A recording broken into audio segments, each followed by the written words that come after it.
Good evening, everyone. Can you guys hear me? Thumbs up if you can hear me. Cool.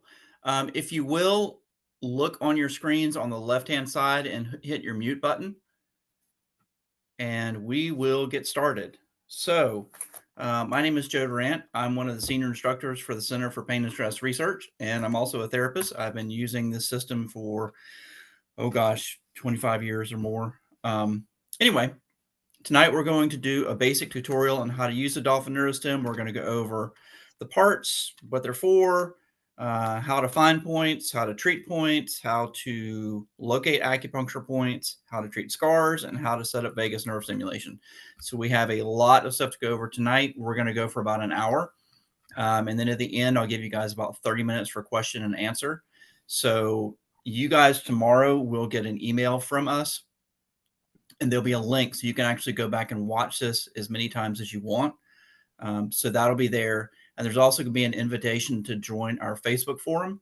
So we have a forum just for people who use this modality. And if you join that, it's a great way to ask questions and connect with other people who are doing this. And a lot of the people who teach us also get on that forum, and we'll chat with you guys from time to time. So without further ado, if you have a Dolphin Neurostim, grab it, and we will start going over all the little bits and pieces of it. So starting at the tip here, we have a biocompatible alloy tip. And if you notice, if you push it in, it is spring-loaded so that it doesn't tear your skin. But because it is spring-loaded, that means there is a spring in there, and there's a conductive medium in there that's important for the electrical conduction of the system. So when you clean this, I do recommend that you don't dump liquid down in it, but instead just use wipes, alcohol wipes. Those are fine. But you want to avoid getting a lot of liquid down here because it can cause corrosion. All right, moving up from here, there is a little black button, and you'll see that if I push that button, absolutely nothing happens because the unit is off. But when you are doing treatments, if you hold that button down, you will be initiating a treatment and continuing a treatment for as long as you hold that button. When you release that button, that particular little phase of treatment is over until you push the button again. Up from there is a roller switch. So when you turn it on, you should hear a steady tone coming from the Dolphin Neurostim. And when you flip it over, there should be a green light. If you do not see a green light, like, let's see if I can find an example of one. Let's see if I've got one here that's not working well. Let's see. Here we go. If you turn on the Dolphin Neurostim and you hear a tone, but you do not see a green light, that means that it's time to change the battery. So now is an excellent time for us to go over how to change the battery. So there are two things that the customer service people would like for me to relay to you. One is which the first time you have problems with their unit, it will probably be because it's time to change the battery. So don't forget to check this light. This light is not green when you turn the unit on. It means your battery is probably going dead, in the process of going dead, or almost dead. The other thing is that if you look at either end of the unit, there are two screws. There's one at the tip and one at the back. These screws are specifically for holding the unit together. They have nothing to do with changing the battery. So if you take these screws out, the unit comes apart, pieces go everywhere, you void your warranty, you have to send it back to the main office, and they have to put it back together for you and send it out for you. So I highly recommend that instead of doing that, you use the very convenient battery compartment that is right here. I know it seems a little like strange to have to say that, but one of the biggest problems we have with people changing batteries is they take the screws out to try and change them. So they make me do this little part for you guys. So you need a screwdriver or a coin or a knife or whatever. You're going to pry this little door open, and you will see a standard 9-volt battery in there. If you give it a little tap, you can pull the battery out. You will notice that they generally come stock with either Panasonic, Duracell, or Energizer batteries, just depending on what they are able to get in stock. These are the three batteries we currently recommend for the Dolphin Neurostim. We do not recommend anything else. So if you look in here, you will notice that unlike most other devices that have a 9-volt battery, there is no little cord with a squishy pad on top of it, because those things always break and are very problematic for people. So what we've done is we've designed a battery compartment that specifically fits 9-volt batteries. But the interesting thing is we did not know until we designed this compartment that 9-volt batteries come in different sizes. So AA batteries are all the same size, C batteries are all the same size, D batteries are all the same size, but for whatever reason, 9-volt batteries come in slightly different sizes. Some are a little longer, some are a little shorter. So there are 2 reasons to use Duracell, Panasonic, and Energizer batteries. And one of the reasons is that they fit this compartment well. If you get a battery that's too short, it's going to shake around in here and you're going to get intermittent contact. And so it's going to interfere with your ability to do treatments. And if you get a battery that is too large, there is a plastic post down in here. You can actually push on that plastic post and actually damage your equipment. So that's the number one reason why we don't use anything but these batteries in here. The other reason is that if you choose to use cheap dollar store batteries in your unit, the thing that tends to happen is that they tend to discharge their electricity much faster than they should, and there is an inherent risk of damaging your expensive microcurrent equipment. So stay away from cheap batteries, Duracells, Energizers, and Panasonics, and you're good to go. We are testing some rechargeable batteries at the moment, but we need to make sure that they don't cause any problems with the units before we recommend them. So once you have your battery, you're going to put it in here. There's a little chart that tells you where it goes. Slide it in. It's going to snap in place. This little door, when it goes on, it's going to be a hard snap. It's going to feel like it's going to break, but I promise it won't. And once you have that done, you will turn the unit back on, look and make sure you got a green light. And as soon as you confirm that you have a green light, you are good to go. Now, if you're in the middle of doing a treatment and the green light goes off, I wouldn't stop right then and change the battery. You've got some leeway in there, but at some point you need to change the battery.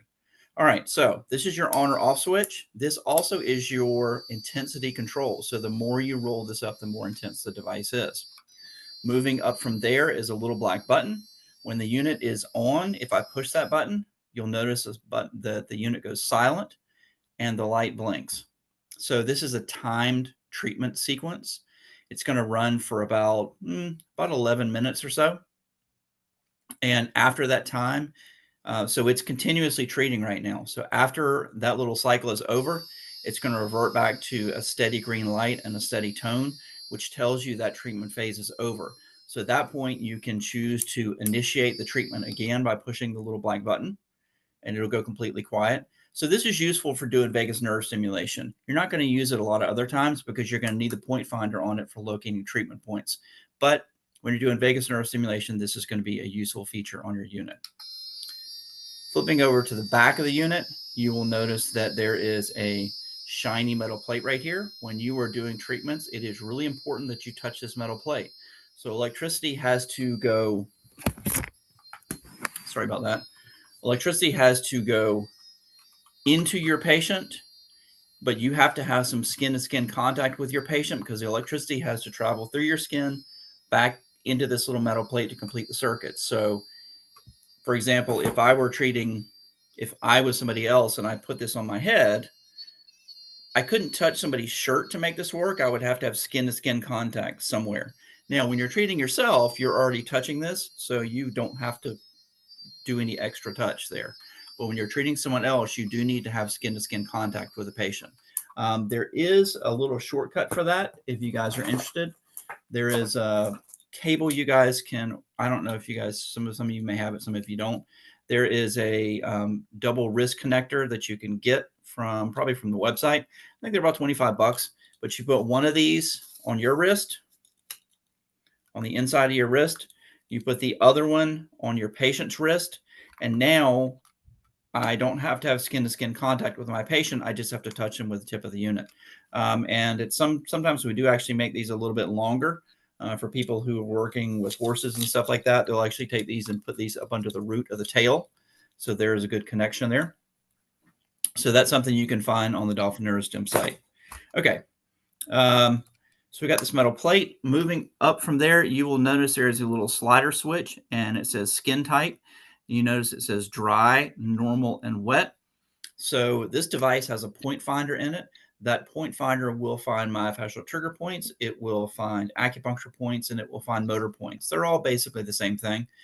Electrically, they all have something in common. And what they have in common is that they're more conductive electrically than the surrounding skin. So if you were to take an electrician's ohm meter and test your skin, you would find that by and large, your skin is not a very good conductor of electricity, but there are some places on your skin that conduct electricity very well. All of these points are either acupuncture points, motor points, and trigger points. And mostly there's a lot of overlap in there.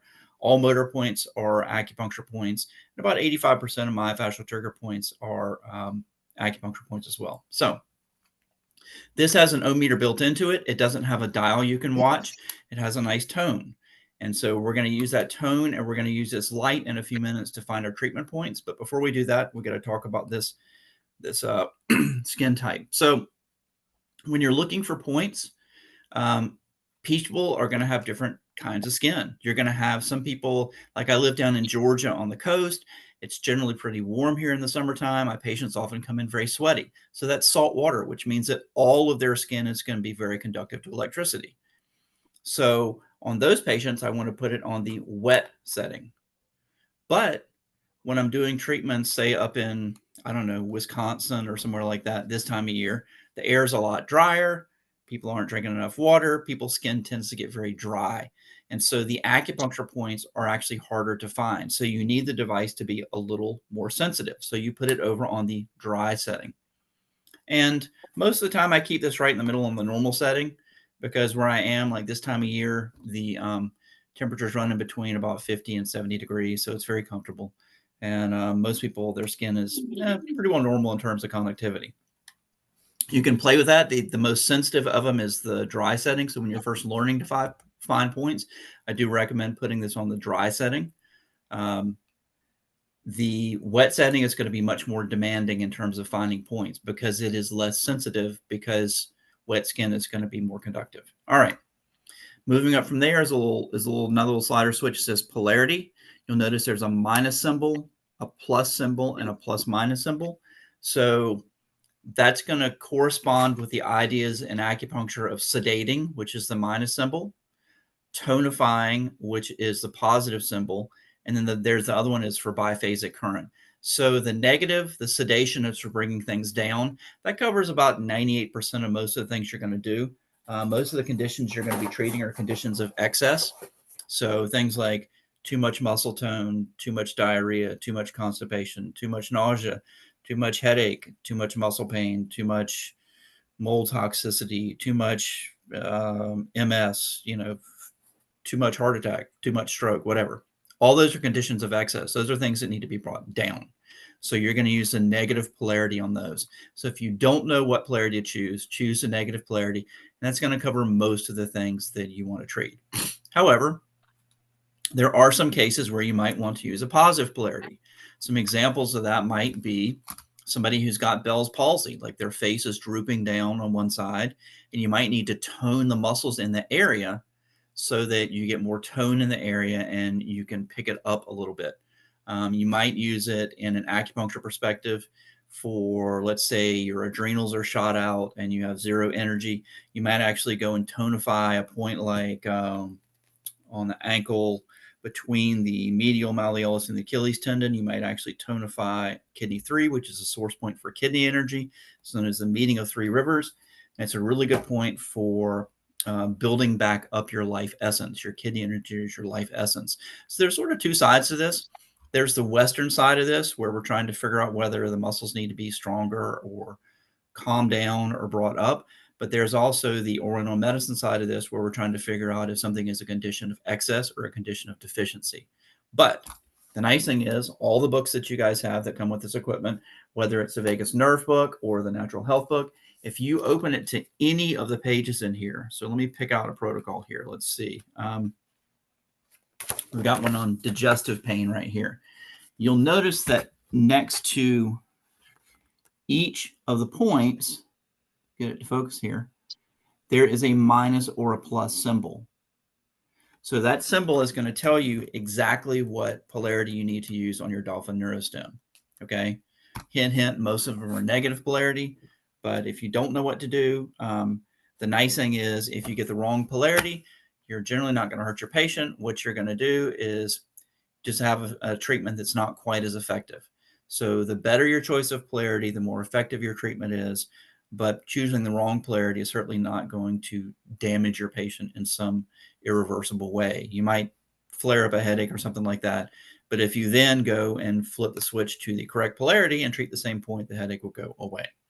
So that's the nice thing about using microcurrent on acupuncture points. It's very forgiving. You're not really going to screw somebody up, and you're probably going to help them out quite a bit. All right. So we are through all the little switches on this unit. I did forget to go over this black one we talked about for a minute, but when the unit is on, you will notice that the light blinks. And when I release it, the light stops blinking. So when I turn this unit on with the roller switch, this is in what we call search mode. Okay, I'm not pushing any buttons, I'm simply holding it. So in search mode, I'm actually able to find acupuncture points, motor points, and trigger points. But as soon as I engage this button, I lose the ability to find points.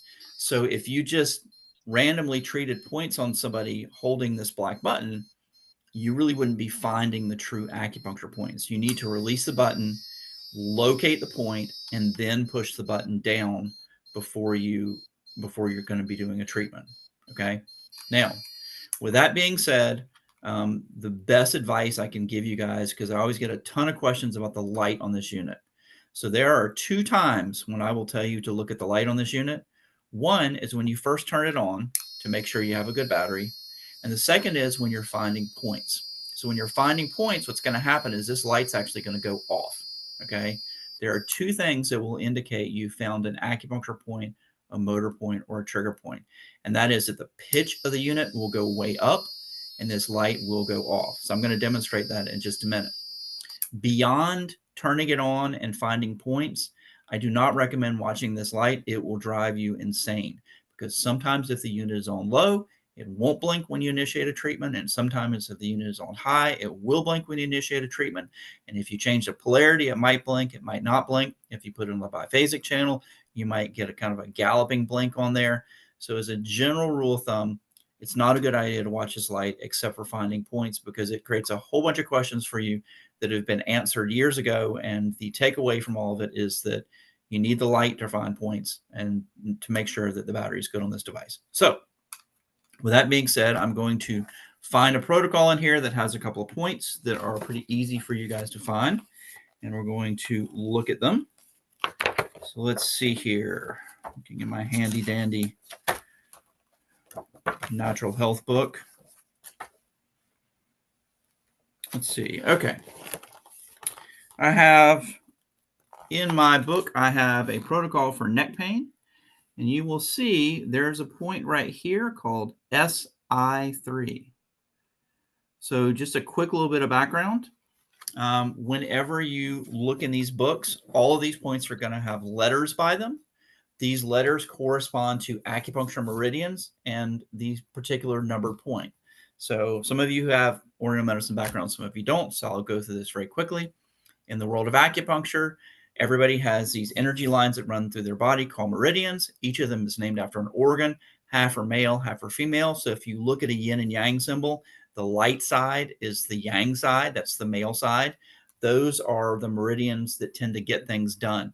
Like if you have a frozen shoulder or you've got a muscle you're trying to manipulate, like the psoas muscle or something like that, you're going to use male points.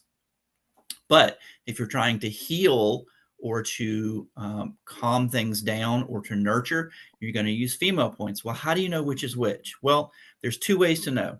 One is where they're located on the body. So anything that's on the soft part of the body, like that would be the front of the body here, the insides of the arms, and the insides of the legs and thighs, those are female points. Points that are on the hard parts of the body, like outside of the arms, outside of the legs, and on the back, those are male points. The female points are named after organs that are vital for life: your heart, your lung, your liver, your spleen, your kidneys, the things that if you take them out or destroy them, you're going to die right now. The male points are named after organs like your stomach and your gallbladder and your small intestines and things like that. All those are pretty nominal. You can take most of those out and still survive. So according to one of the acupuncture books I read, The female organs are or like a mother, they're always working and they're nurturing. The male organs are like a man, they're hollow, superficial, and they tend to fill up and empty, and you can live without them. So there you go. All right. So how do we go about finding some points? So we're going to look for this point here, small intestine 3. If you look on the little diagram, it is at the end of the crease that goes across the palm of your hand. So I'm going to draw that on my hand so you can see it. So there is a crease that goes between my index finger and my middle finger, and it goes all the way out to the side of my hand so that when I close my hand, it makes a little loop of skin. So let me draw this for you. This is the line we're talking about.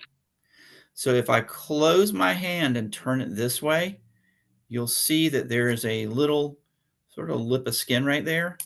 The acupuncture point, without me turning this device on, the acupuncture point is located at the end of this crease, okay? So here's what we're going to do. I'm going to put my thumb on the metal plate. I'm going to turn the Dolphin Neurostim on. So I've got a nice green light there, thumb on the plate. And I'm going to, and now I need to turn this over and do what I'm telling you not to do, but I'm going to go and run this. I'm going to put this on the normal setting because my skin's about normal right now. And I'm going to use this on the negative polarity because this is a neck pain protocol. And my neck actually is a little stiff. I have some nerve impingement issues in my neck from time to time. And this particular point is known as the stiff neck point. It's for spasmodic torticollis. And it is actually safe to use in babies with spasmodic torticollis. We did a workshop years ago for All Children's Hospital down in Tampa, and this was one of the points I really liked a lot. So you're going to pull this across the skin like so. And when you hit the point, you can hear a really high pitch and the light goes out. And if I move off the point, you can see the light goes back on and the pitch goes down a little bit. And back on the point, light goes off and the pitch goes up. So consistently is always going to do that exact same thing. Now, there are a couple of things you need to know, though, to make sure you find your points properly. And one is that this is a very sensitive ohm meter. It's one of the most sensitive point finders on the market. But you can cheat. And the way you can cheat is by jamming this into your skin. So if I turn this on and I just start poking points, random points on my arm, you can see that I can make the light go off pretty well anywhere, but I have to push pretty hard to do it. So what I'm doing is I'm compressing the skin. If you compress the skin, it becomes more conductive to electricity. So what you really want to do is you want to make sure that you are using mild pressure. So not hard pressure, but not super light pressure, just kind of mild pressure as you run this around, and you should be able to find your points pretty well. So let's pick out another point on this protocol for you guys to find. Here's a good one that people tend to like. Large intestine 4. It is right here between the index finger and the thumb. It is known as Hoku, which is the great eliminator.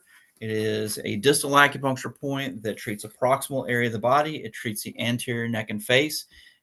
You'll often hear this as being a headache point. It's a great point for tension headaches. It's a terrible point for migraine headaches because it will very often it'll help the migraine headache go away, but in about 50% of the cases, you'll get a rebound headache that's even worse afterwards. It's too sympathetic of a point to use for that consistently. So we tend to stay away from that on migraines, but it's great for tension headaches. It's good for sinus problems. It's good for TMJ and jaw problems, sore throats, anything anterior neck and face. So how do we find it? So the biggest mistake people make when they're trying to find this point is they go in this little area right here.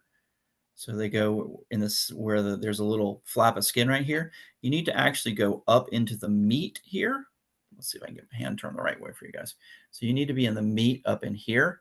So if I squeeze my thumb against my hand, you can see that it makes sort of a little mountain right here. So on the top of this mountain is going to be my acupuncture point. So let me mark that. We'll use a point finder again. It's about where the point is. And what you'll find is that if you push down on this point, like if you squeeze from underneath and push on this point, it is quite tender. You got to use firm pressure, but it's quite tender. And you can actually use acupressure on this point pretty effectively in some cases. All right. So turning the Dolphin Neurostim on, got a green light, battery's charged up. making sure that I have a digit on this metal plate so it conducts back into there. I'm going to pull this across my skin.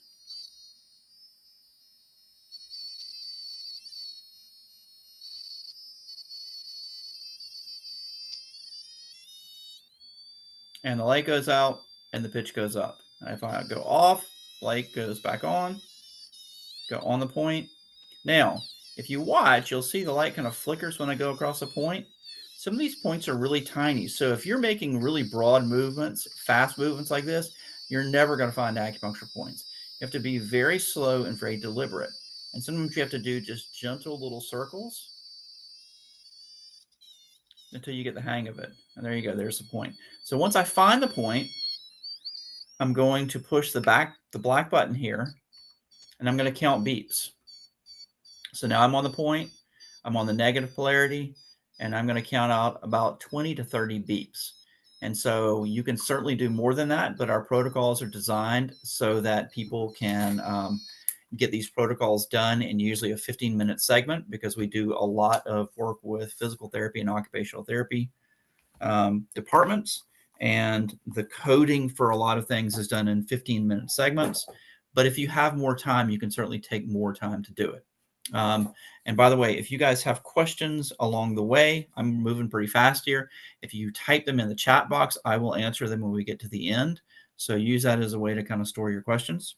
Okay, so that's the basics of finding acupuncture points. Now we need to look at how to go about finding, about how to treat scars. And treating scars are actually one of my favorite things to do. I love doing scar therapy. It's one of my favorite workshops to teach. It is looks like somebody's having a hard time hearing the shift in frequency. You may not be touching the metal plate, but we can go over it in a few minutes. Yeah, you're not going to hear a shift in frequency until you actually get on the point. Yep, and try pushing really hard. If you push really hard, you get a change in frequency. We're going to have to check that. You may have to adjust the sensitivity, adjust it over to dry. So is it on dry? So put a pin in that and hold that thought, and we're going to do a little diagnostic at the end of this. All right, so talking about scars. So treating scars is something I do very regularly in here. I've been a therapist for about 30 years, and I have worked in neurology clinics, neurosurgery clinics, women's health clinics, pain management, arena type clinics. And I've done a lot of scar work over the years, and I've seen most of the scar treatments they are out there. I've seen everything from tuning forks to injection therapy to scraping therapy like gua sha to manual therapy to myofascial release to, like, you name it, I've pretty well seen it. Nothing will release a scar as quickly as microcurrent will. Okay, it's a really, really valuable tool for releasing scars. Scars are an electrochemical problem. Okay, the problem with scars is that scars are a positively charged tissue. Most of the body is negatively charged, and you have to repolarize that tissue to change it so that it relaxes. And if you can change the polarity of the scar tissue, you will find that it releases very nicely. We've done ultrasound studies, doing diagnostic ultrasound studies. So what we know is you get about a 20% reduction in the overall density of the scar with each treatment that's properly done. So you figure that's about 5 treatments will get you about 100% release on a scar.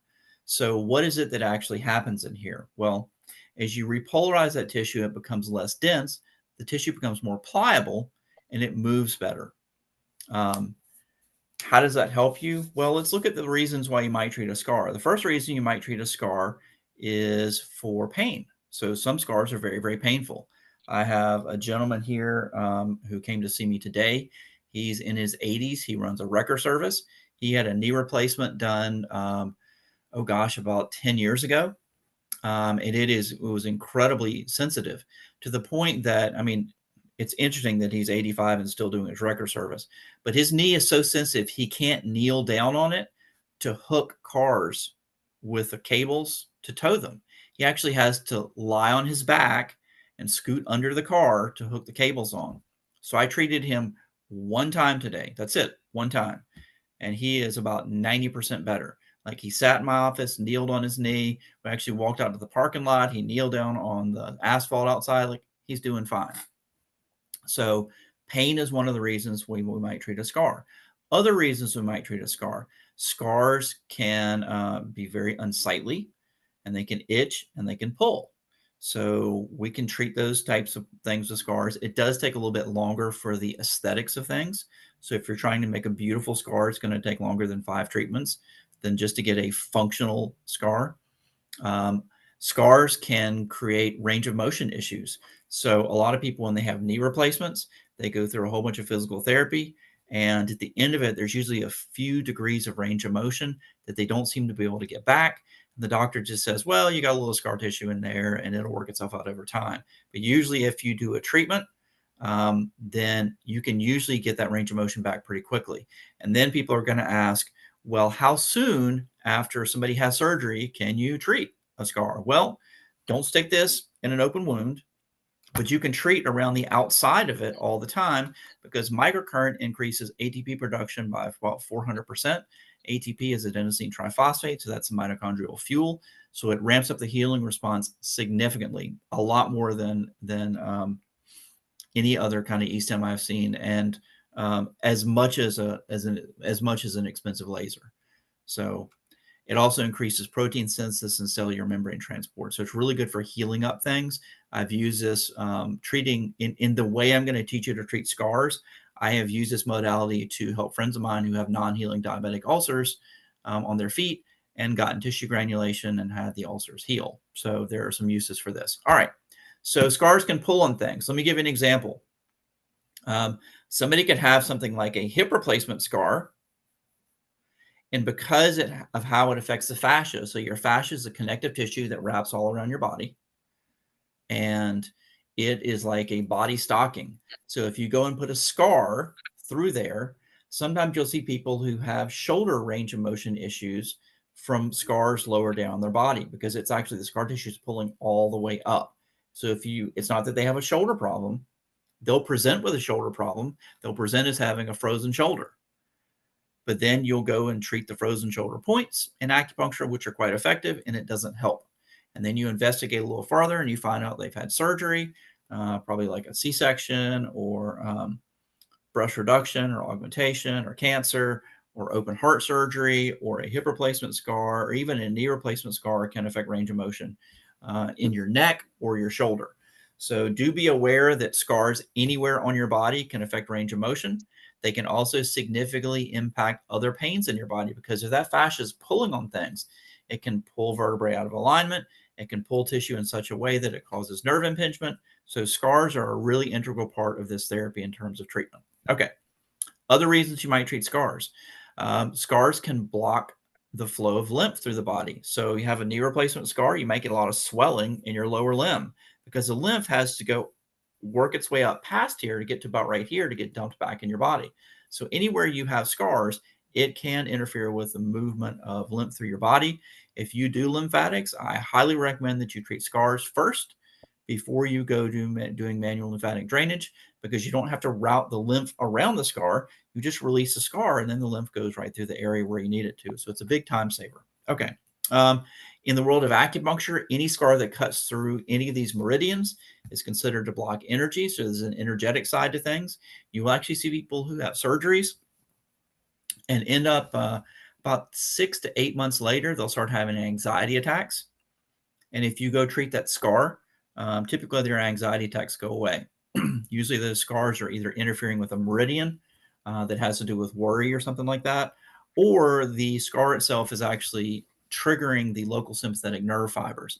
So scars hold a higher resting charge in the surrounding tissue. Normal body tissue holds a resting charge of about 80 millivolts. Scars can hold a resting charge of around 1.6 volts. So that will stimulate the local sympathetic nerve fibers, which is your fight or flight response. Your sympathetic nervous system covers about 90% of your body, and it controls things like sweating and microcirculation and stuff like that. But it also controls your fight or flight response. So if you have a scar that is stimulating the sympathetic fibers, over time, that little bit of stimulation is going to build up. because it's going 24 hours a day, 7 days a week. So it actually winds up your sympathetic nervous system so that you actually hurt worse in other places because of that. And it can actually ramp up your just overall level of anxiety. So if you release those scars, it stops being a battery or a capacitor or whatever you want to call it. And it discharges all that excess electricity, and then you don't have problems with it anymore. All right, so those are the reasons we might treat a scar. How do we go about treating a scar? Well, let's here's my dad joke for the day that I gave my patients today. My kids always look up dad jokes for me, so when I think about it, I'll write them down on the board so that my patients can suffer along with me. All right, let's get the board in view here so you guys can see what's going on. There we go. All right, let's get a couple of markers here.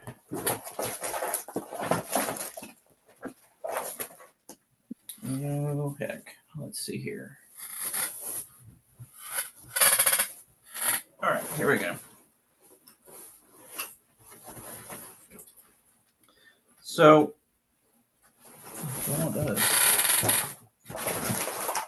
oh, hey there on the board. Sorry about that, guys. All right, so let's draw an unhappy person here. This guy has had open heart surgery. He has a lot of posterior neck and upper back pain because he has been cut open.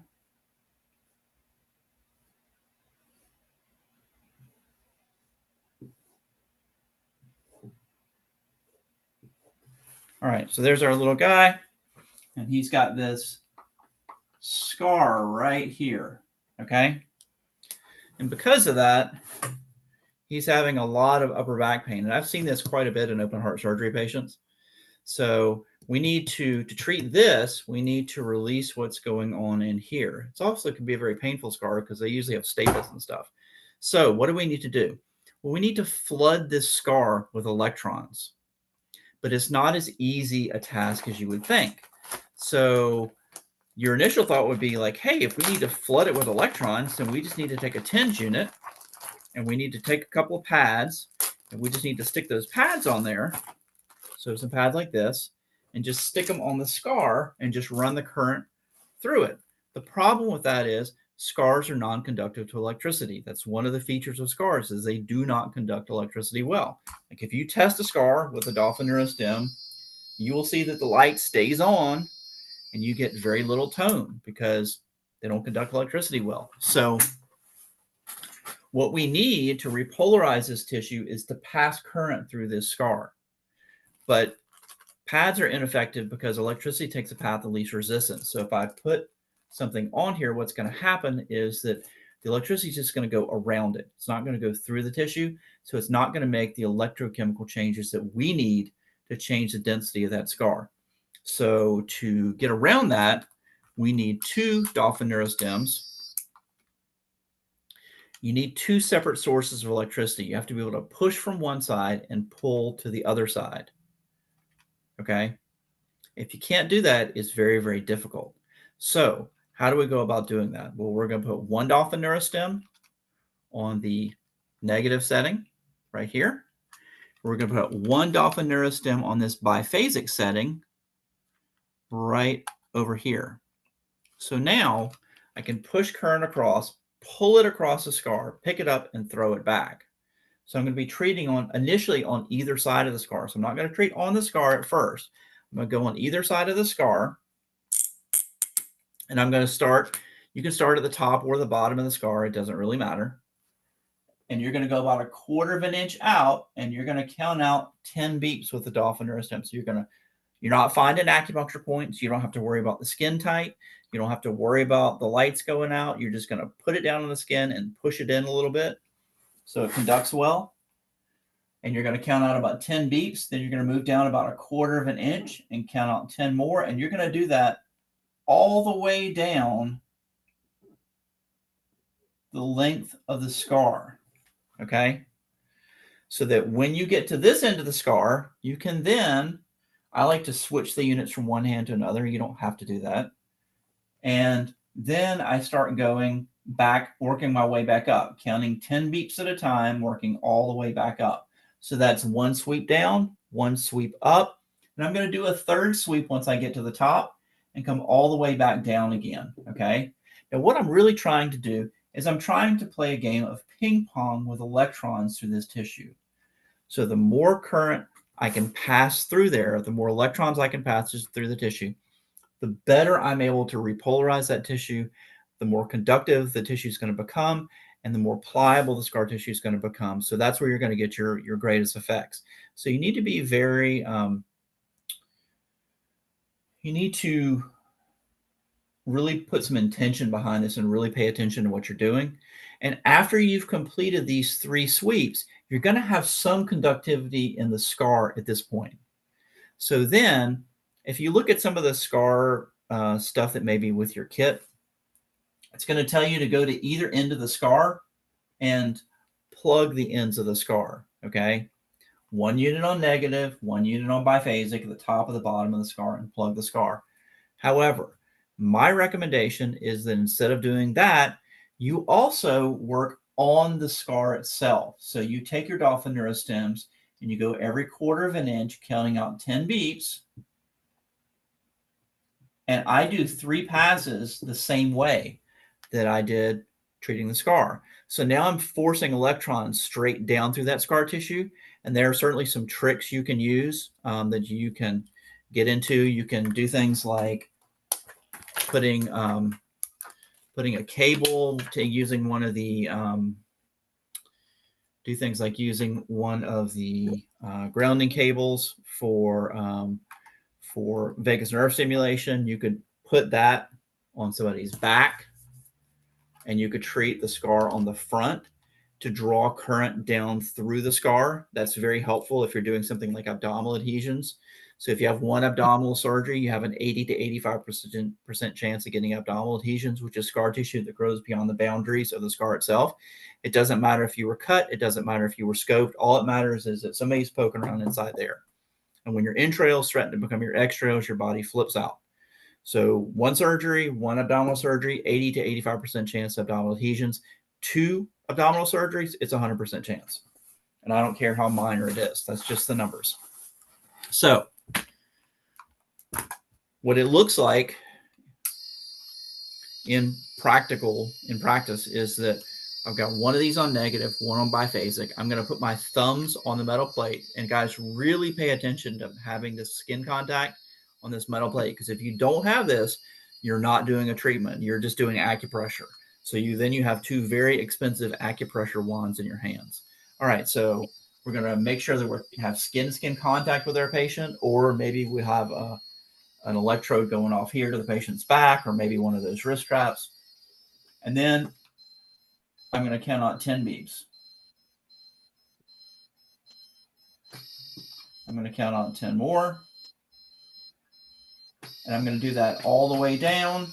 I usually switch the units to mix up the polarity a little bit. 10 beeps on each point all the way up. 10 beeps all the way back down again. Start at either end, 10 beeps, and then work my way through the scar doing the same thing. But what if the scar is not a linear scar? What if your scar is like a round, like burn scar, like a steam burn from working in a paper mill? We have a lot of paper mills down here in Georgia. What do you do for a scar like this? Okay. Well, same thing you did up at top. You're just going to go across the scar and work around it. So you can work clockwise or counterclockwise. It doesn't really matter. Counting out 10 beeps. And you're going to make 3 circles around this.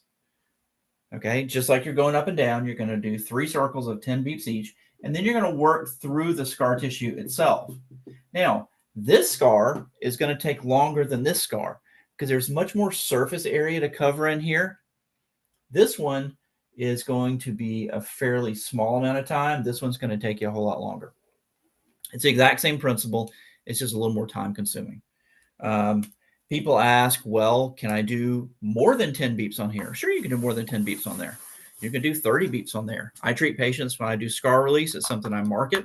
I market a lot to plastic surgery offices because the people who go to plastic surgery offices pay to have those scars put on their bodies.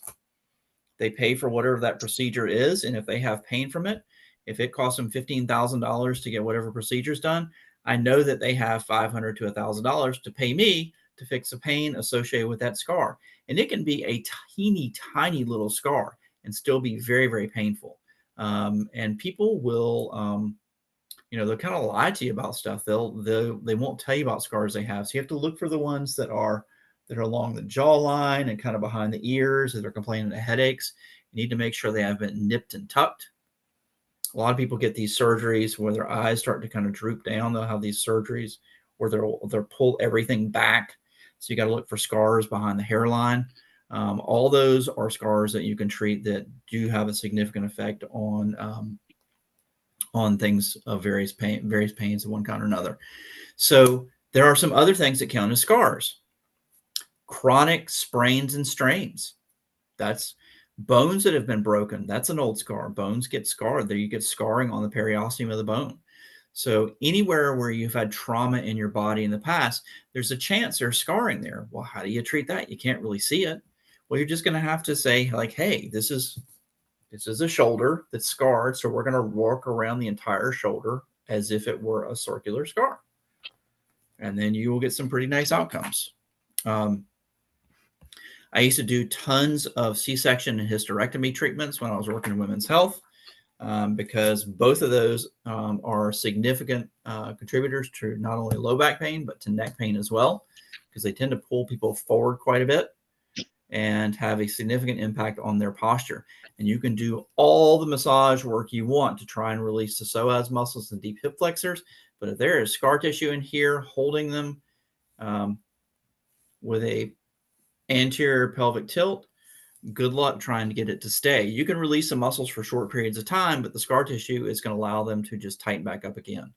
So part of my suggestion is that before you do any other treatment, this is a great modality. It's not the only modality out there. I use it a lot. It does amazing things. But the advice I will give you this modality is that use this first, because it makes everything else you do easier. Why mess around with scraping and massaging scar tissue if you can use this and get a significantly reduced density of scar tissue? Nothing releases scar tissue the way this does. So use that tool that you have at your disposal. Okay. So how many treatments? Usually about 5 treatments would get you about 100%. How soon can you start a treatment after an injury? You can treat something immediately after an injury. Just don't stick the tip of this in an open wound. Okay. All right. So that is all the little bits of information about treating scars. And now I'm going to move on to talking about vagus nerve stimulation, because we need to teach you guys how to set that up. So what is the vagus nerve? Well, the vagus nerve is the longest nerve in the body. It's called the wandering nerve. It is the information superhighway between the brain and the gut. More information goes from your gut to your brain than goes from your brain to your gut. It's tied into all kinds of things, from Parkinson's disease to all kinds of different problems that people have. And it is the calming nerve of the body, if you want to call it that. It significantly impacts how aroused your system is and how well you respond to stressors of one kind or another. So we're going to use vagus nerve stimulation as a neuromodulator. So when I say neuromodulator, we can actually program the nervous system, because if you have to spend about 70% of your day on the parasympathetic side of the nervous system. So that's your rest and digest side. If you spend less than that, you eventually end up kind of screwed, because you're not sleeping well, you're not recovering from your injuries, your immune system goes to hell in a handbasket.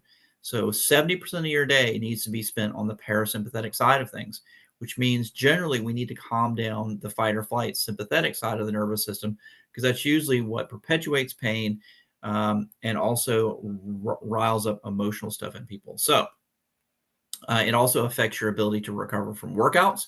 So we have a lot of elite athletes who use this system after their workouts, especially people who are more prone to, like endurance athletes, who are more prone to overtraining syndrome, or athletes that train every single day, like boxers or whoever.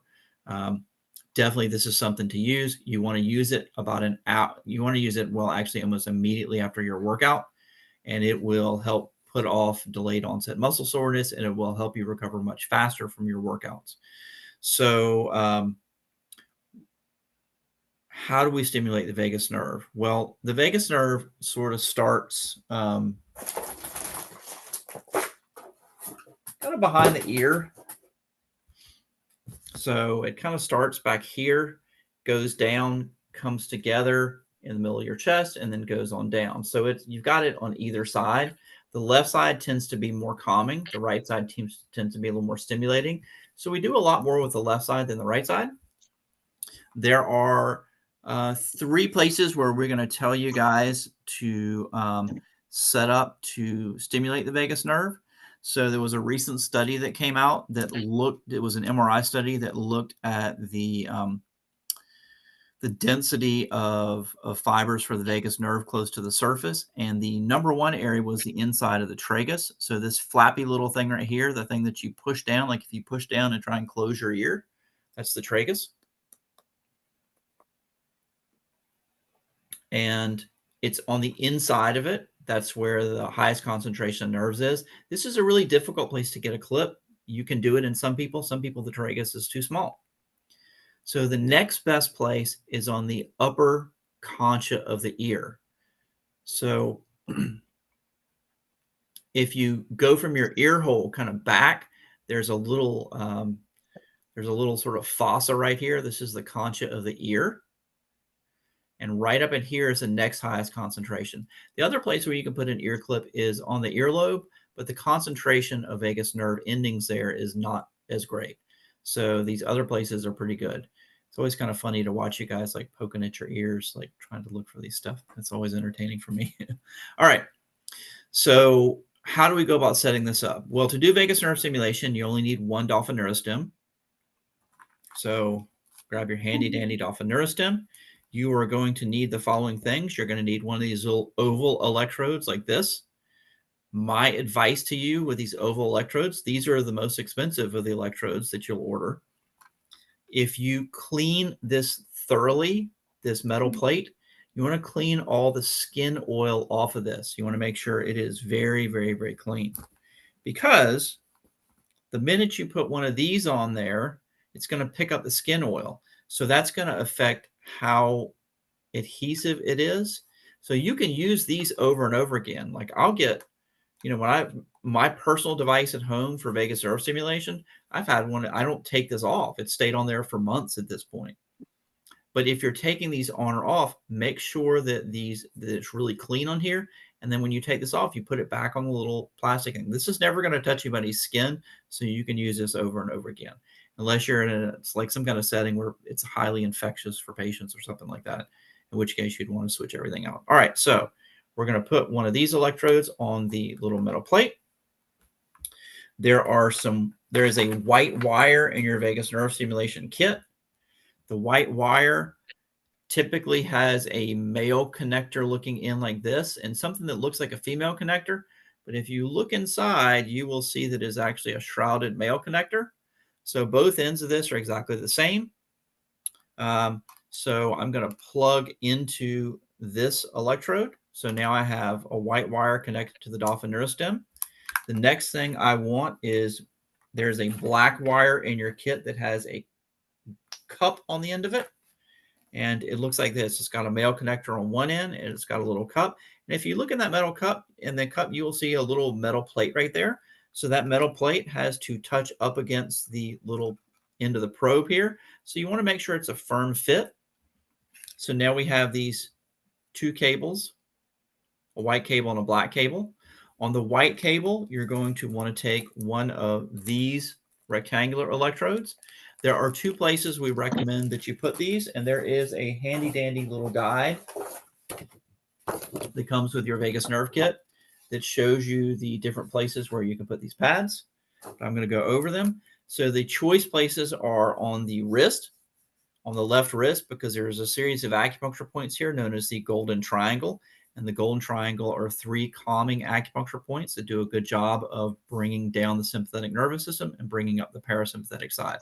But the other place you can put the electrode is on the tummy, probably about 4 fingers under the belly button right there. So just take it, connect it up to the white wire, and stick it down on your tummy about 4 fingers below your belly button.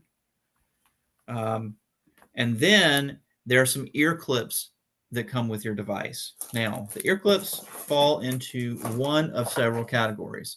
There are some black ones like this that have a metal plate on them. These are the most conductive. However, if you have sensitive skin, I would warn against using these. We've seen people, the stimulation be a little, the skin gets a little reactive under these. So no matter which of these you use, ear clips you use, you want to moisten these first. I actually use something like alcohol gel. That works really well. It sterilizes it and it's a conductive medium. So that's a good thing to use. But you can use something like, sometimes I'll use EEG paste, like any conductive medium works fine. All right. So these work best probably on the earlobe. That's a good place to use these. There are also white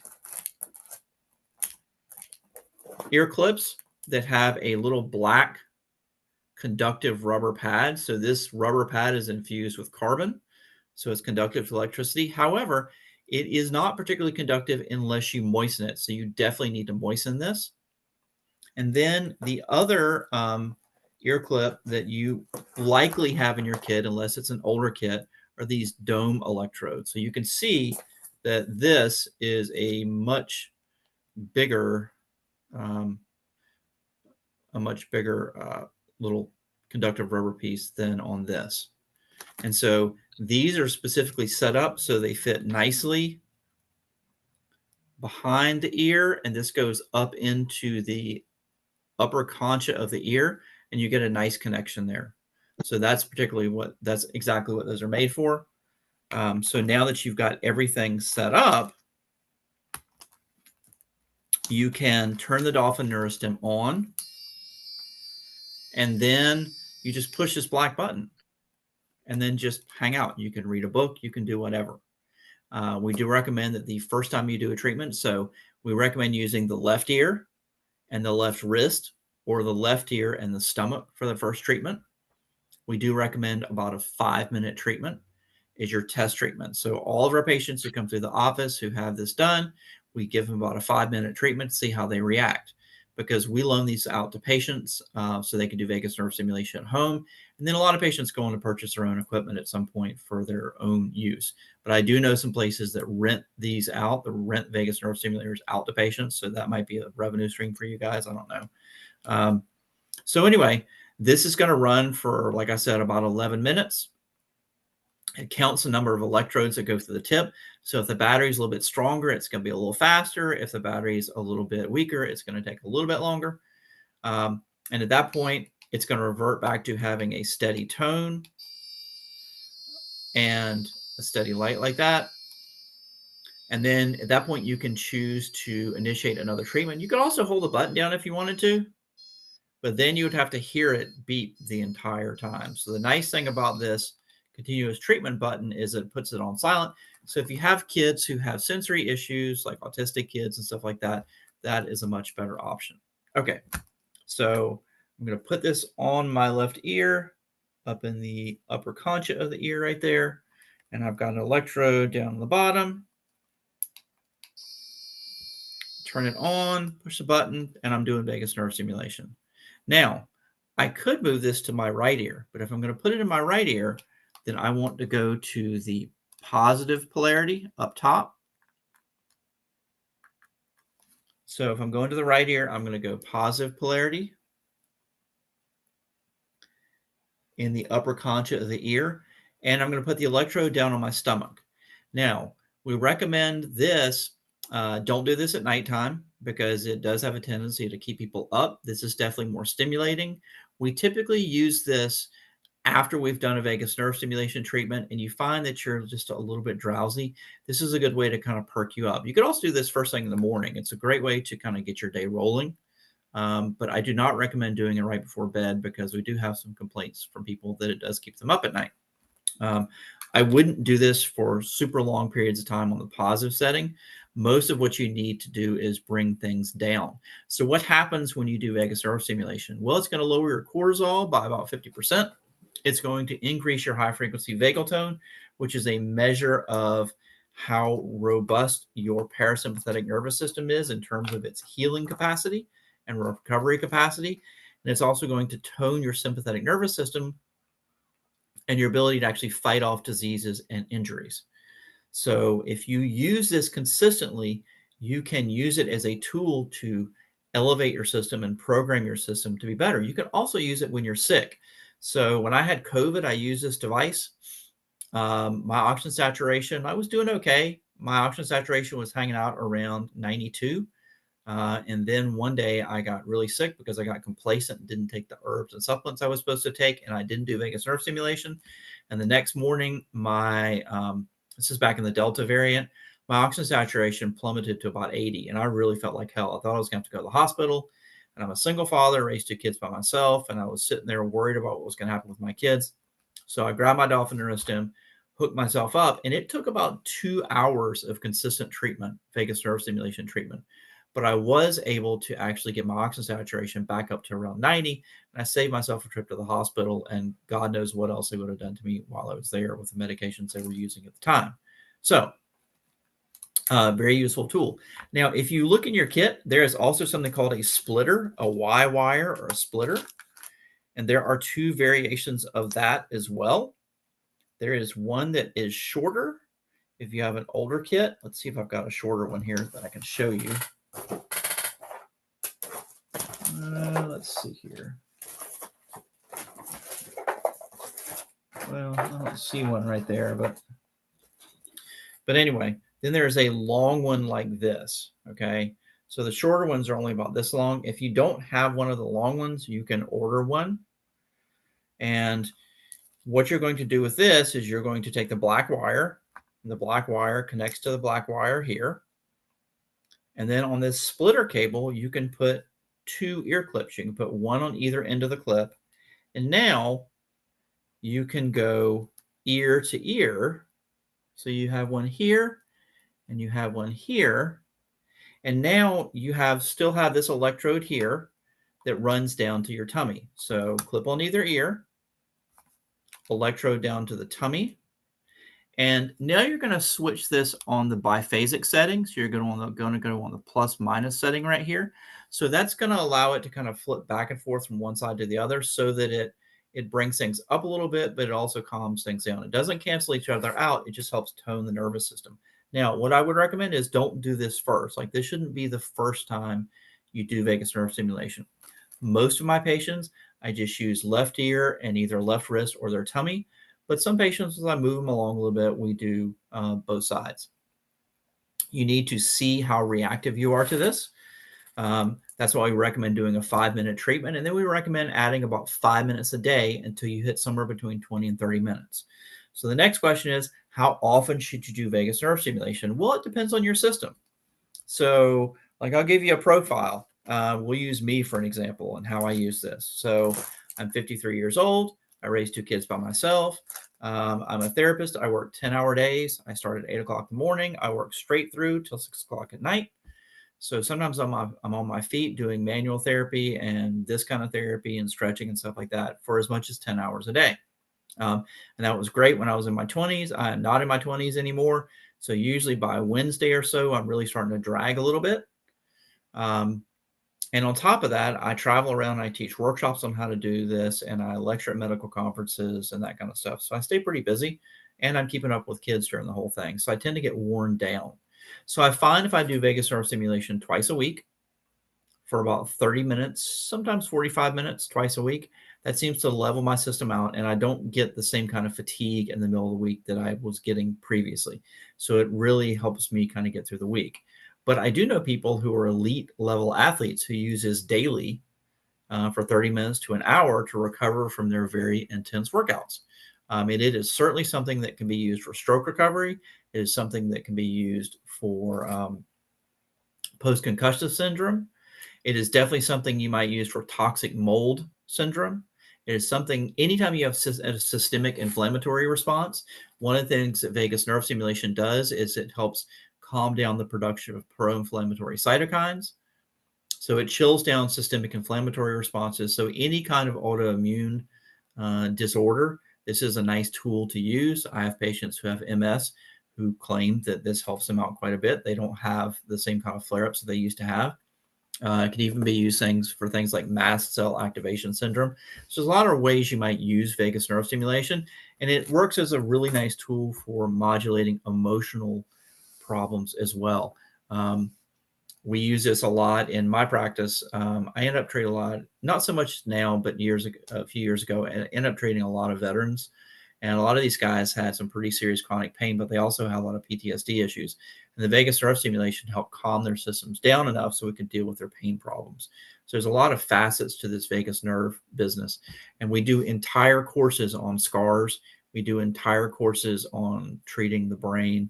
And some of those are in person. Some of those are online. You guys can check those out on the Dolphin Neurostim website. So do keep an eye out for those. Okay, so that is all the basic setup for vagus nerve stimulation and how to use it. We do need to go over some contraindications for this device before we move along. So I'm going to go over them quickly here. So we're going to start with what I call Joe's rule of pencils, and that is do not stick this anywhere you wouldn't stick a pencil. Keep it out of your eyes. Don't jam it up your nose. Don't go deep in your ear with it. Don't stick it way in the back of your throat. Just generally stay out of body orifices with this thing. There are times when you might use an extension probe. There's an extension probe you can get with this device. That looks like, let's see, it looks like this. It may have come with some of your kits. It goes over the tip of the unit like this. This is bendable. It's initially it was designed so you could treat yourself. You can attach this to a back scratcher, tape it to a back scratcher. This is bendable. You can put it in any shape you want and you can bend it back. But these are also useful if you have to get in somebody's mouth to treat internal scarring. And I have seen people use these for treating ear points on kids who were autistic, so you get the sound away from their ear.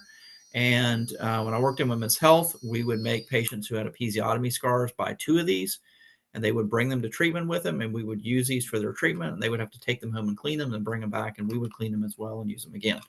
So anyway, that's what these are for. Don't stick this on top of your head if you have seizures. Now, there are acupuncture points that stop seizures. I have seen it done before. I have treated people with epilepsy before. It's perfectly fine to treat those other points. Just don't treat on top of the head. It's fine to treat children. Keep in mind they're smaller than you are, so turn this down and don't treat for quite as long. Active cancer, you would need to get the specific permission of the doctor to treat that. You don't want to treat over active cancerous tumors with something that stimulates cell growth. So stay away from active cancerous tumors. There is a microcurrent therapy on the market that is for brain tumors. They use microcurrent, they pass it back and forth through the head, and it does shrink brain tumors. We don't have that indication for this device. I'll let you draw whatever conclusions you want to from that. If you're going to treat pregnant women, make sure the doctor says it's okay first. I generally would recommend staying away from treating anybody who's pregnant first trimester. About 50% of all pregnancies end up in a miscarriage. Most of them are so early you never even knew you were pregnant. But the last thing you want to do is to treat somebody and then have them have a miscarriage later on the day. It's not going to be because you did this. One treatment of this isn't going to set off a miscarriage, but you just don't want to be associated with that. So when I worked in women's health and used these, it was always under the express orders of the doctor. The doctors will prescribe 10 units to patients all the time. They say, just don't treat over a gravid uterus. You can treat on the back all you want. There are some acupuncture points to avoid on pregnant women. Don't treat any points that push energy down. That's the top of the head, the top of the shoulders, because that pushes energy down and pushes things out. Don't treat large intestine 4 on the hand. That's the great eliminator. You don't want to eliminate the pregnancy. Stay away from treating directly over the tummy. Do not treat on the insides of the ankles. You have some points there that are very sensitive that are used to set off labor. So those are the kind of the no-no points for that, unless you're trying to induce labor in somebody. Other things you might want to know. Pacemakers, defibrillators. I would get the doctor's consent first. In your there's a little fold-out page, like in your kit, that says professional use guide. If you open that, there's a little chart that shows you the electrical parameters of the unit. I usually send that to the cardiologist and say, hey, we want to do some microcurrent therapy on your patient. Is this okay? And they sign yes or no. So that's what I would do in those cases. I would get their permission first. Plates, screws, pins, staples, dorsal column spine stimulators, baclofen pumps, bladder stimulators, all those kind of things, those are fine. Those are not a problem at all. If somebody has a dorsal column spine stimulator, I tell them to turn it off before I start so that things don't interfere with each other a little bit. But they're all fine. So I think that is all of the contraindications for this device off the top of my head. I may think of a few in a minute. So we are at this point at 8:40. So I promised you guys we would take time to answer questions. And this is going to be a little challenging for me because I forgot my glasses. So I'm going to have to look at this chat box and see what we've got. You guys see me squinting. That is why. All right.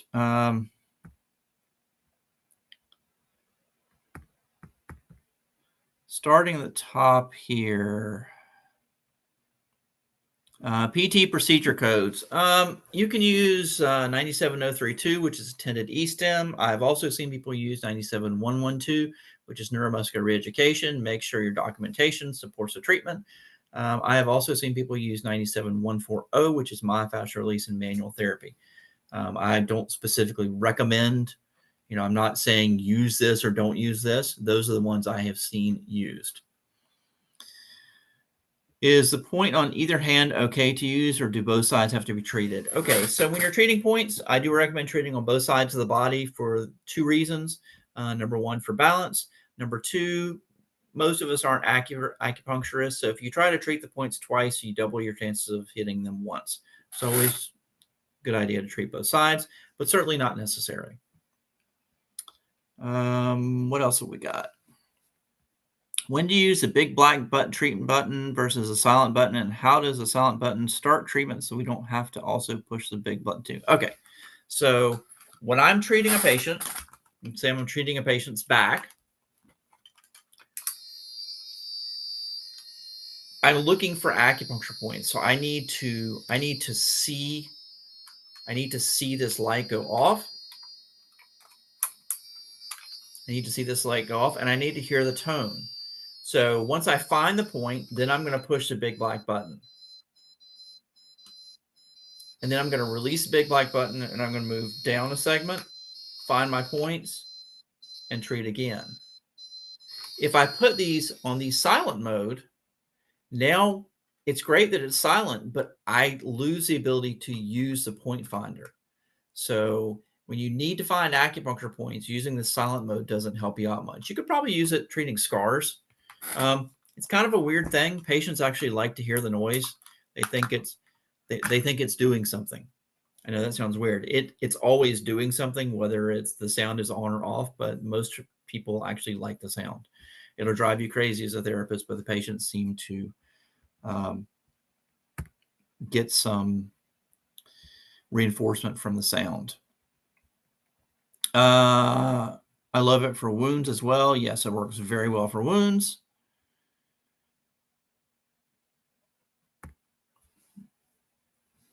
What else do we have here? Can I use this while on a grounding mat? You absolutely can. That's not a problem. And I do recommend earthing and grounding. During scar work, can I keep it in the silent mode? Yes, you can. You can certainly do that. Not a problem. And yeah, you're just going to count in your head. Count out about 10 seconds or so, and you'll be fine. Is this device safe for those with mechanical heart valves? I would assume this is safe for people with mechanical heart valves because it's mechanical, but to be on the safe side, I would check with the cardiologist or surgeon first. When in doubt, consult with the surgeon. How, if possible, would you treat internal scars from lymph nodes being removed due to cancer? Well, let's say you had lymph nodes removed like in your neck somewhere. One of the things I would do is, well, I mean, I would just visualize where it is in my head, and I would treat up and down like it was a scar or around it, or I might even take a pad. So let's say you had a scar, internal scarring, let's say tonsillectomy scars. Okay, you can't see anything on the outside, but you could put a pad on the back of the neck and run it to this little plate, and you could treat from the front, and then you could drive the current through that tissue. So that's how you'd go about treating internal scarring. So yes, the electrons go very deep. You can treat very, very deep scars with this, which is a big benefit over needles because it's hard to get to some places with needles. Have you had particular success treating stress disorders with either a left ear, right ear, or both, positive or negative? I would say everybody's a little different. I would say the best place to start is left ear negative for stress disorders. For going down a scar, you go down the scar with both. Then on the scar, is that with one or both? Okay, so when you're on a scar, you use both devices going up and down the scar when you're inside the scar itself. Also, I had a myomectomy, fibroid removal, similar to a C-section. Let me get this out of the way here. Oh, just lost it.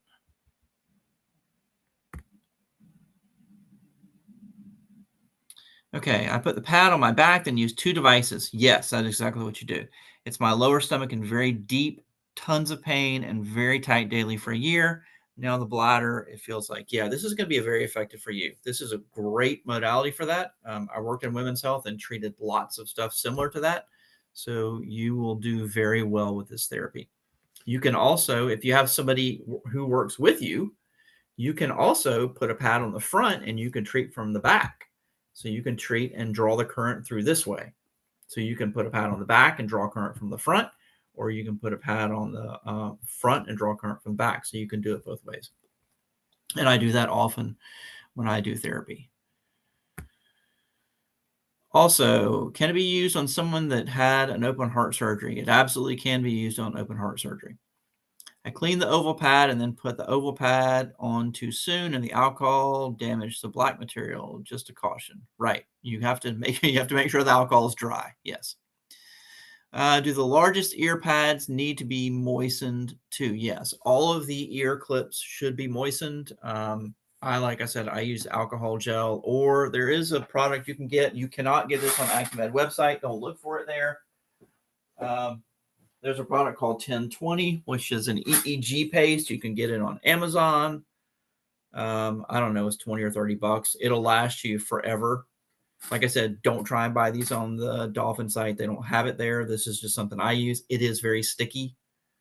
So if you have people, and it's going to feel like they have earwax in their ear from this. So unless you're prepared to deal with the consequences of that, don't buy this. Can I use ultrasound gel for the dolphin and general treatments for pain or scars? Yes, you can.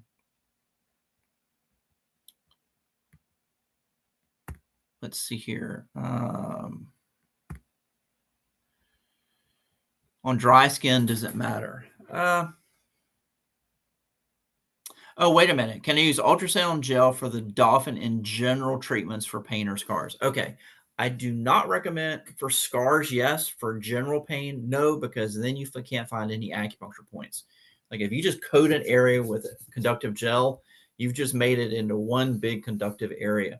So you're not going to be able to find any acupuncture points there, which is really going to impact your efficacy. Scars are fine.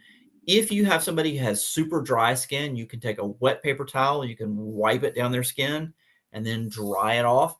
And that will hydrate the skin typically enough to be able to find acupuncture points if you're having problems. What intensity do you start with for vagus nerve for beginners? I usually start somewhere in the middle. And when you're doing general treatments, just as a therapist, I would say the worst place you can start doing general treatments is on low, because if your patient tells you it's too much, you got nowhere to go. If you're in the middle somewhere, you can go up or you can go down from there. But if you're on the lowest setting, they tell you it's too much, you're kind of screwed.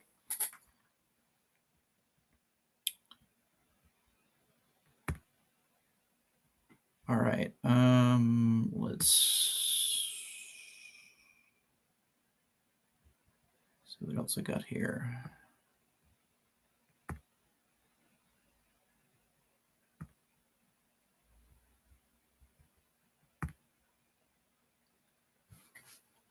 Is the left ear, would the person have to remove earrings for vagus nerve, clips on ears? With the metal earrings affected? It might be uncomfortable for them, but no. It's going to conduct electricity through those areas. But I've got patients who got all kind of rings in their ears. As long as I don't pinch their piercings, I just leave them alone. It seems to be effective. Is the left ear at night and right ear in the morning a good routine? Yeah, that's a pretty good routine. Is the left better option for regular use and less sluggish? Generally, the left is a better option. The left ear or both ears. And like I have one friend, if he does both ears, it actually makes him nauseous. If he does left ear, it's fine. Does the right ear, it's fine. So you got to check each person. You know, it's the brain and the nervous system, so everybody's a little bit different.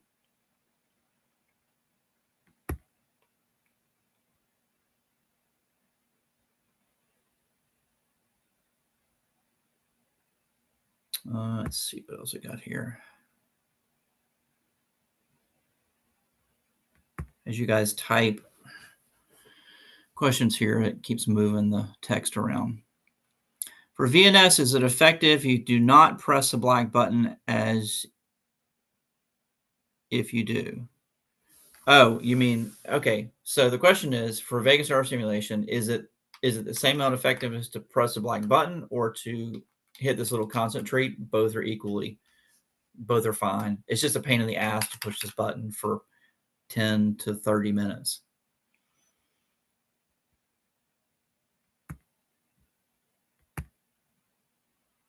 Shall I just call the company tomorrow to see if there's an issue with the unit? Still can't get it to operate. Yeah, you need to call customer service on that one, and have them take you through a little. Have them take you through a little thing just to check everything.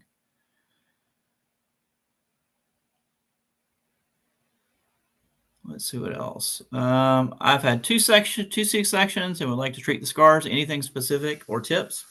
No, you're just going to, like, exactly the way I told you to do it. Just treat back and forth. Now, if you want to get spiffy about it, you can treat the C-section scar itself, and then you could pretend like you have a scar that goes all the way across. And I would treat back and forth all the way across, and I would treat up and down too, because you'll probably have some adhesions somewhere in there that aren't necessarily directly below the C-section scar. So I would go about doing that. And you can do that as often as you want. Once you change the scar tissue, though, once you get scar tissue released, it stays released. It's never going to go back to how it was. So if you did a treatment today and got a 20% release, you could do a treatment 2 weeks from now and get another 20%, or you could do a release 6 months from now. But the adhesions you release will not bind back up unless you damage the area again. It's an electrochemical change, so you're good there. Please, let's see here. Would clients feel any muscle twitching during treatment? Sometimes they do. That's not unusual. It's not the norm, but it's not unusual. Can it be used on a person that has sacrum pain when she sits down? Absolutely. You just go down you look at the back pain protocol. If you look in the natural health book, the back pain protocol actually covers points on the sacrum, and there are points down around the toes that affect the back as well. You can do that sacrum treatment either with the patient prone like this, or you can have them seated on the edge of something and you can treat that area. Please review how to use tonsillectomy scars. Well, if I were treating myself, I would stay away from the carotid. Oh, there's the contraindication. Don't poke your carotid arteries really hard. It's not the electricity, it's the manual pressure. You can make yourself pass out. But I would start like this. So either side of my trachea, and I would just work all the way down, kind of up and down through here, bouncing the current back and forth. And you could even go from the front to the back like this. So kind of like this, and go up and down as well. That works well as well. You're just trying to bounce current through that area. And then you want to treat distal acupuncture points that affect a proximal area of the body. So large intestine forward would be a good point to finish up with. Okay, what else we got here?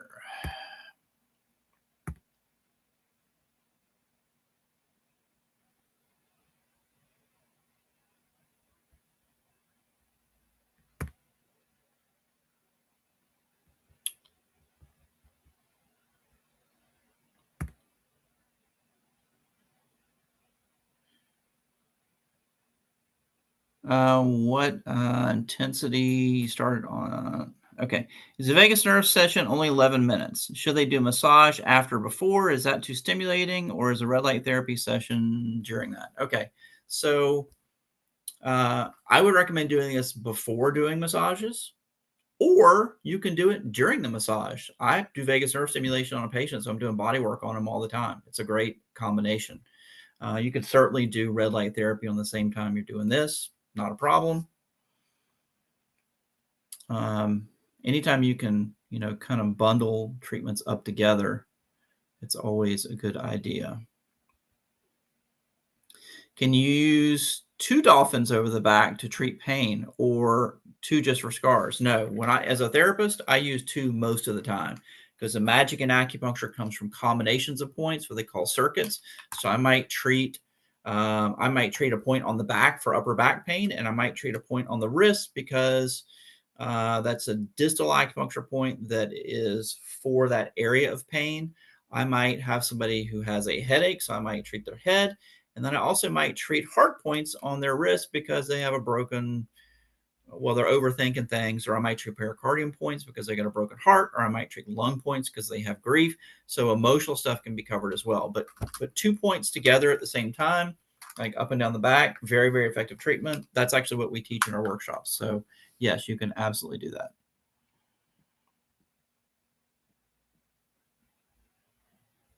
Can you use extension probe for pelvic floor dysfunction for scar tissue in the vagina? Yes, you can. Typically, the people who I know some therapists, I'm not a pelvic floor therapist, but they will actually have the patient, obviously they clean these well, but they will actually have the patient insert these because the patient knows where it hurts inside and put it directly on that area. Keep in mind, this is not super sharp, but you do want to be careful with it. But yes, it has been, I have seen it used for that. It's not what it's designed for. So if you choose to use it for that, you kind of, that's your thing. How do we determine what intensity to use when for pain, stress, for C-section scars? Okay, for scars, I would say turn these up as much as you can, because the more electrons you pass through an area, the better it is. For pain, start about 3/4 of the way up. If it's too much, turn it down a little bit. If the person's uncomfortable, then turn it back a little bit. You just stay within their comfort zone. Stress, 1/2 to 3/4 up. C-section scars, acupressure points, same 1/2 to 3/4 up. And I'll run it up higher than that at times, but you want to be careful with people.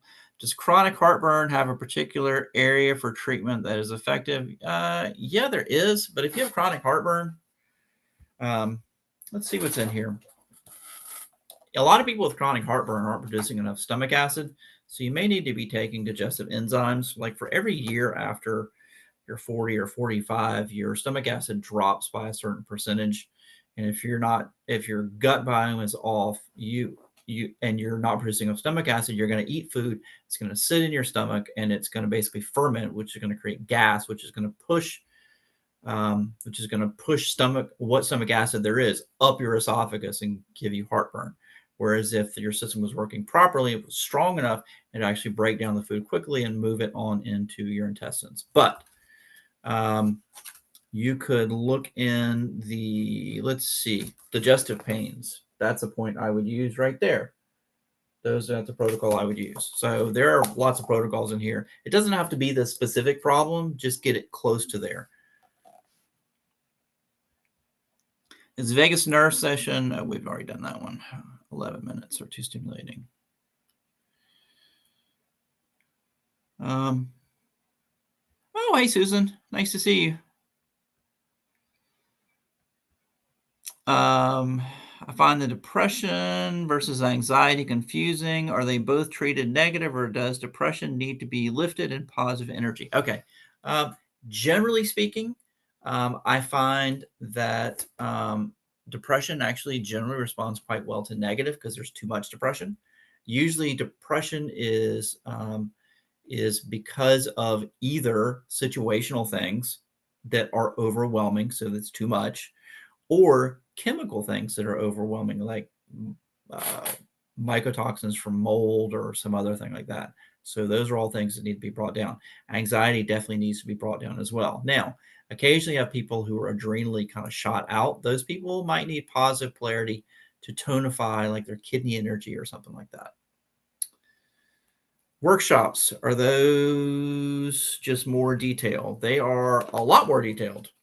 Like I'll spend 2 whole days teaching scar therapy. I will spend 2 whole days going over concussions. So yeah, this is just kind of a basic primer on how to use this stuff. We do workshops for the military. I'm going up to Shepherd Center in Atlanta, which is they do neuro trauma and stuff like that. I'll be teaching there in January for their therapists up there. So yeah, we do some pretty detailed workshops.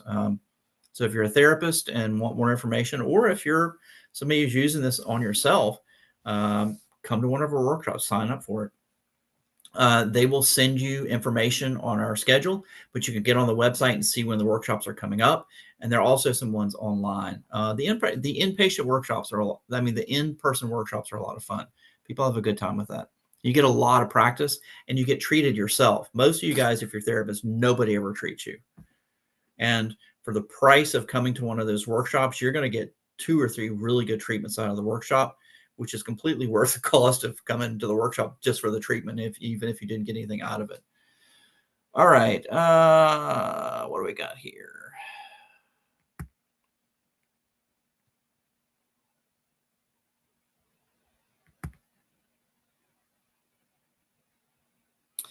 What does it mean if it's on a point and it goes to a high pitch? I push a big black button, it beeps, then a high pitch, and light is off instead of beeping. Okay.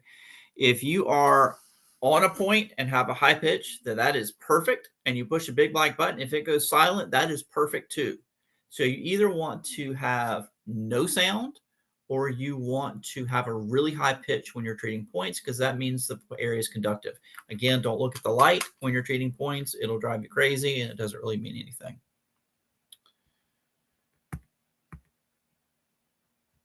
What do we got here? When do we use the positive, the negative, the biphasic? What is the difference between each option? Okay. Positive is for bringing things up, like Bell's palsy. So somebody's droopy, you use that to bring it up. Negatives for bringing things down, like think about migraine headaches. Those are conditions of excess. Tight muscles, nausea, vomiting, anxiety attacks. Most conditions are conditions of excess that you're going to treat. Biphasic, you're either going to use that for scars or you're going to use it on the vagus nerve stimulation. And occasionally there are some other little protocols that you'll learn during workshops where you use the biphasic. You can, if you have a tender point, you could just put it on biphasic and set it on that point. Sometimes that's a good option for knocking back the sensitivity there. Oh gosh, we're over time here, but we're going to go for a minute longer here. What else we got here?